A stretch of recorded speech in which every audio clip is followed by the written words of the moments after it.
दोस्तों, आज की कहानी का नाम है मनहूस आदमी। विजयनगर राज्य के एक गांव में रमैया रमैया नामक व्यक्ति रहता था।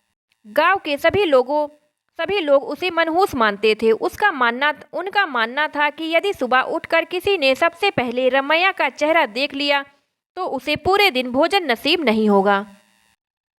जब यह बात महाराजा कृष्णदेव राय तक पहुंची तो उन्होंने इसकी वास्तविकता जानने का निर्णय लिया। उस रात रमैया को राजमहल बुलाया गया और महाराज के कक्ष के सामने वाले कक्ष में उसके रहने की व्यवस्था की गई।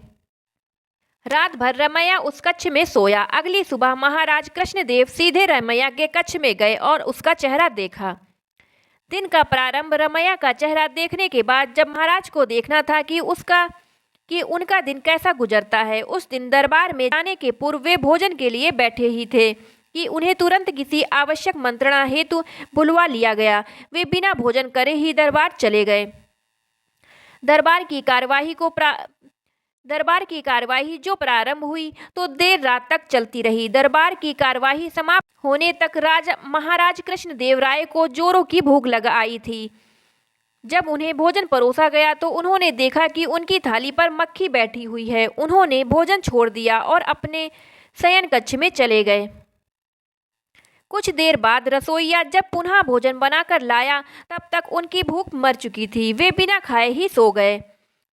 अब महाराज को विश्वास हो गया कि रमैया मनहूस है। उन्होंने उसे फांसी पर चढ़ा देने का आदेश दिया। रमैया की फांसी की बात जब उसकी पत्नी तक पहुंची तो वह रोते रोते तेनालीराम के पास गई और उससे सहायता की गुहार लगाई।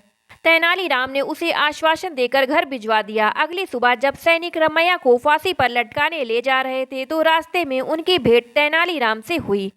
तेनालीराम ने रमैया के कान में कुछ कहा और चला गया। इधर फांसी गृह पहुंचने के बाद सैनिकों ने रमैया से उसकी अंतिम इच्छा पूछी। रमैया ने कहा कि मैं महाराज को एक संदेश भिजवाना चाहता हूं।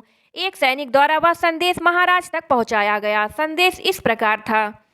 महाराज, सुबह सबसे पहले मेरा चेहरा देखने से किसी को पूरे दिन भोजन नसीब नहीं होता, लेकिन महाराज आपका मुंह देखने पर तो जीवन से हाथ धोना पड़ता है। बताइए ऐसे में ज्यादा मनहूस कौन है।